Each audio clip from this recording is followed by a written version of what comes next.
দীর্ঘ অনেকদিন পরে ভিডিওতে আসছি। আজকে বাসায় আছি, সামনে এক্সাম, টুকটাক এক্সামের প্রিপারেশনও নিচ্ছিলাম, সাথে ছিল আমার সাথে বল্টু ছিল। তারপরে চিন্তা করলাম লফটে একটু সময় দেওয়া দরকার, লফটের কবুতরগুলোকে একটু গোসল দেওয়া দরকার। সেই জন্য আজকে আমি আমার কবুতরগুলোকে গোসল দিলাম, একে একে সবগুলো কবুতরকে ধরে ধরে গোসল দিয়েছি, কারণ লং টাইম পরে আজকে আমি লফটে সময় দিতেছি। প্রায় 1.5 থেকে 2 সপ্তাহ পরে কবুতরগুলোকে গোসল দিয়েছি, কারণ আমি ছাড়া কবুতরগুলোকে কেউ গোসল দিতে পারে না।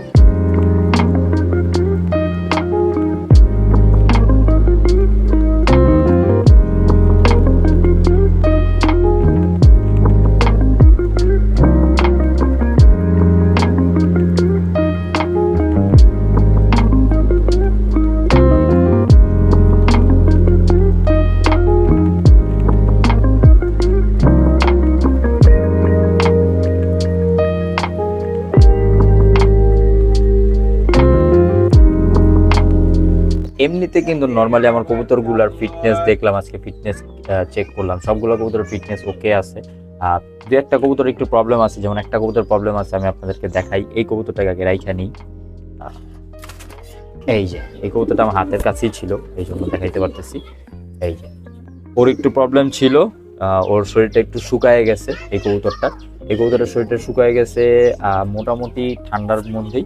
তো এরপরও আমি চেষ্টা করতেছি কবুতরগুলোকে কাভার আপ করার জন্য, কারণ শীতের সময় কিন্তু আমাদের কবুতরগুলোর কিন্তু অনেক প্রবলেম হয়, অনেকেই জানেন। সো শীতের সময়টায় দেখা গেছে যে কবুতরের ঠান্ডা লাগে, কবুতরের সবুজ পায়খানা হয়, অনেক ধরনের প্রবলেম হয়।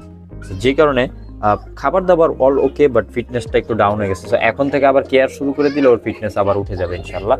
তো ওরে রাইখা দিই ওর খাঁচায়। এর মধ্যে আজকে যেহেতু আমি সারাদিন বাসায় ছিলাম, আজকে মোটামুটি সময় কিন্তু আমি কবুতরকে দিতেছি। আজকে কবুতরকে সকালবেলা খাবারটা আমিই দেই মূলত। নর্মালি কবুতরকে যে খাবারগুলো দিতাম, গম থাকতো, রেজা থাকতো, ছোলা থাকতো, ডাবি থাকতো, এখন অ্যাডজাস্ট করে আরেকটা খাবার দিয়েছে, যেটা কুসুম ফুলের বিচি এবং সূর্যমুখীর বিচি। এই দুটো অ্যাডজাস্ট করে একটা খাবার বানায় ওদেরকে দেওয়া হচ্ছে, কারণ শীতের সময় কবুতরের শরীরটাকে একটু গরম রাখার চেষ্টা করতেছি, কারণ যেহেতু ঠান্ডা, আর আমার এইখানে ঠান্ডাটা মোটামুটি একটু কমে পড়তেছে। যে কারণে আমার কবুতরগুলো আর একটু প্রবলেম কম হচ্ছে। কারণ আমি যখন আমার এই লফটা তৈরি করি, আমি একটা জিনিস মাথায় রাখছি যে আমার চারিদিক থেকে যেন কবুতরের কোনো ঠান্ডা যাতে না লাগে। এই জন্য কি করছিলাম, আমি ইট দিয়ে আপনার যেই প্রাচীর তৈরি করছিলাম সেইটা দিয়ে আমি করছি। উপরে আপনার টিন দেওয়া ছিল, কিন্তু ডাইরেক্ট টিন দিয়ে নেই, উপরে আপনার হচ্ছে ফোমটা দেওয়া হয়েছিল, যে ফোমটা অতিরিক্ত গরমটাও নিচে নামতে দেয় না, অতিরিক্ত ঠান্ডাটাও নিচে নামতে দেয় না। যে কারণে আমার কবুতরগুলো কিন্তু চারিদিক থেকে একটু সেফ থাকতেছে। এবং সামনের দিকে যে কাজটা করতেছি, সামনের দিকে কিন্তু আমি আরেকদিন আপনাদেরকে দেখাই দেবো আমি কিভাবে কবুতরগুলোকে কাভার আপ করি শীতের জন্য মূলত। তো যেই কারণে আর কি মূলত এইখানে আমি ওদের কাভার করার জন্য একটু মোটা কাপড় টাইপের দিতেছি, যাতে ওদের শরীরটা গরম থাকে এবং এখানে কবুতর যাতে কোনো ধরনের ক্ষতি না হয়। এদিকে আমাদের রেসার পেয়ার আবারও ডিম নিয়ে বসে আছে। আমি সেদিন একটা শর্টস করছিলাম, শর্টসে দেখাইছিলাম ওরা 3টা ডিম নিয়ে বসছে, 3টা ডিমই জমা পর্যায়ে চলে গেছে। দেখি কি হয়, আল্লাহ ভরসা। না হইলে দেখা গেছে ডিম সরাই ফেলবো, যদি আমার বাচ্চা এখন এসেনশিয়াল না। তো ওরা যেহেতু বৈশা স্বাচ্ছন্দ্য বোধ করতেছে, এই কারণে আমি রাখছি এইখানে। এই জন্য ওকে এই ফিমেলটার সাথে এই মেলটাকে দিছি। গতবার ওদের বাচ্চাটা বাঁচে নাই, তো আশা করা যায় এইবার একটা বাচ্চা হইলেও আমি ইনশাল্লাহ পাবো। আর এমনিতে আমার যে রেসার বাচ্চাগুলো আছে ওদেরকে ছেড়ে দিছিলাম, ওরা এখন বাইরে আছে, কোথায় আছে, কই আছে না আছে জানি না হয়তো। আর এমনিতে নর্মালি কবুতরগুলো আলহামদুলিল্লাহ সুস্থ আছে সবগুলো কবুতর। আর আমার একটা সিঙ্গেল কবুতর এই খাঁচায় থাকতেছে আলাদা, ওর এই খাঁচায় রাখতেছি। কারণ হচ্ছে ও অন্যান্য কবুতরের সাথে থাকতে পারে না, অন্যান্য কবুতর ওরা মারে, যে কারণে ওরা একটা খাঁচায় আলাদা করে রাখা হয়েছে। আর এদিকে লফটের কিছু আপদ, এই যে এগুলাকে আমি আপদ বলি, কারণ হচ্ছে এগুলো আমার বাবার পছন্দের, কারণ ও শখ করে আনছিল, যে কারণে লফটে আছে। ওরা ডিমও পারে না, ওরা মানে কি বলবো, ডিমে তাও দেয় না, মানে অন্য কবুতরের ডিম যদি দেয় সেক্ষেত্রে ডিমও নষ্ট করে ফেলে, মানে পুরো আপদ, শুধুমাত্র খাবার খাইতেছে। আর আব্বু পছন্দ করে আনছে যেহেতু, এই কারণে আমি রাখছি, নাহলে এইগুলাকে কবেই বের করে দিতাম, হয়তো বা খুব শীঘ্রই এগুলাকে বের করে দিব, কথাবার্তাই চলতেছে। আর এই যে যেটাকে দেখাইলাম, এটা একটু অসুস্থ আছে, মানে একটু শুকায় গেছে শারীরিক দিক থেকে, এমনিতে আদারওয়াইজ কোনো প্রবলেম নাই আলহামদুলিল্লাহ। আজকে আমি মোটামুটি প্রায় 1 মান্থ প্লাস হয়ে গেছে আমি লং ভিডিও নিয়ে আসতে পারি না ভিডিওতে, এর জন্য আপনাদের অনেকের আমার প্রতি অনেক অভিযোগ।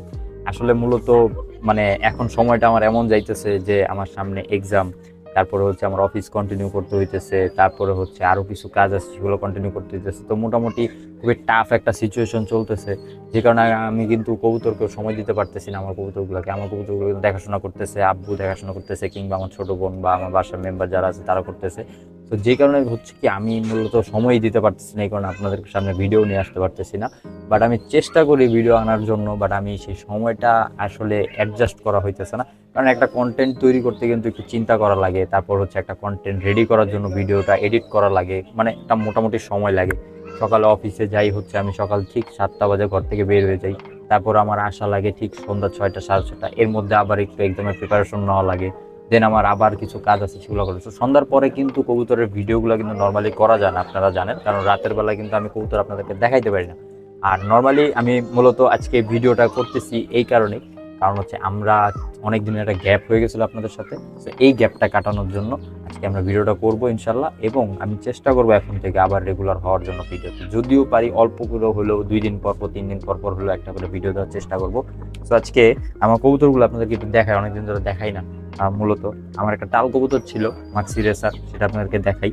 আজকে আমার ক্যামেরাম্যান নাই, যে কারণে আমি নিজে নিজে আপনাদেরকে দেখাইতেছি। চলেন একটু দেখাই, একটু ওয়েট করেন। এই যে কবুতরটা, এই কবুতরটা কিন্তু আমার খুবই পছন্দের একটা কবুতর। এই কবুতরটা কিন্তু কোনো ডিমও দেয় না, কিছুই করে না, বাট এই কবুতরটা আমি লফটে রাখছি এই কারণেই, কারণ এই কবুতরটা আমার খুব ভালো লাগে। এই যে এটা আমি গিফট পাইছিলাম কবুতরটা, হ্যাঁ। এটা হচ্ছে মাক্সি রেসার মেল, খুবই ভালো এবং রেস করা কবুতর, হ্যাঁ। আমিও খুবই আশাবাদী ছিলাম যে এটা থেকে বাচ্চা করতে পারবো, আমি আগেও বলছিলাম আপনাদেরকে, বাট করতে পারি নাই। ব্যাড লাক আমার জন্য, বাট যাই হোক, তারপরে পছন্দ আমার, এটা খুবই পছন্দ। কে রাখি ওরে, ওরে আমি যার সাথে রাখছি ওর সাথে আবার ওর আবার একটা শত্রুতামি সম্পর্ক আছে, খুবই মারামারি করার দুজন। দেখাই আপনাদেরকে, এই হচ্ছে সেটা। এটা হচ্ছে একটা গিরিবাজ কবুতর, হ্যাঁ, খয়রা গলা বলে এটা। খয়রা গলা মানে হচ্ছে এটার গলাটা হচ্ছে খয়েরি কালারের, এই জন্য খয়রা গলা বলে। পুরান জাতের একটা কবুতর এই এই কবুতরটা। এটা কিন্তু খুবই সুন্দর একটা কবুতর, হয়তো কালারটা এখন বুঝতে পারতেছেন না, কারণ আমি রোদের রিফ্লেক্টের বিপরীতে ভিডিও করতেছি, যে কারণে। এই যে দেখেন, এই যে কবুতরটা খুবই সুন্দর একটা কবুতর, হ্যাঁ, মাশাআল্লাহ। এই কবুতরটার জন্য আমি খুব শীঘ্রই ফিমেল আনবো বলছিলাম, এর বলতে বলতে বলতে 2-3 মাস পার হয়ে গেছে, আমি এখন ফিমেলই নিয়ে আসি নাই। তো দেখি নিয়ে আসবো, কারণ হচ্ছে আমার এই আপদগুলো বিদায় করতে হবে, তারপর আমি ফিমেল নিয়ে আসবো ইনশাআল্লাহ। এদিকে লফটের কিছু কিছু আপডেট করব, যেমন হচ্ছে লফটে কিছু কিছু আপনার ওয়েস্টেজ জিনিস আছে, যে জিনিসগুলো দেখতে খারাপ দেখা যায়। যেমন হচ্ছে এই যে দেখেন, আমার বাবা এই যে তার ঝুলায় রাখছে, এইগুলা ঝুলায় রাখছে, দেন হচ্ছে এই যে বোতল ঝুলায় রাখছে। এই জিনিসগুলো আমি খুব মানে সরাই ফেলবো। এই জিনিসগুলো কাজে দেয়, এটা রাখি, এটা গাছের এই যে গাছের পরিচর্যার ক্ষেত্রে এই জিনিসগুলো কাজে দেয়, যে কারণে এটা রাখা হয়েছে। ওকে ফাইন, এটা রাখা যায়, বাট এগুলো রাখবো না, সরাই ফেলবো। এই জায়গাটা একটু ডেকোরেশন করার চিন্তা ভাবনা আছে লফটে, দেখতে একটু ভালো লাগে, যখন ভিডিও করব ভিডিওতে একটু ভালো লাগবে দেখতে। তো এই ছিল আজকে ভিডিও, লফটের মোটামুটি আপডেট আপনাদেরকে দিলাম। আপনারা যে হারে কমেন্টে আমাকে বকাবকি করেন যে ভাই ভিডিও আনেন না কেন, ভিডিও আনেন না কেন, আমি চেষ্টা করব আনার জন্য, হারাই যাব না ইনশাল্লাহ, আসবো আবার। ভালো থাকেন, সুস্থ থাকেন, আসসালামু আলাইকুম।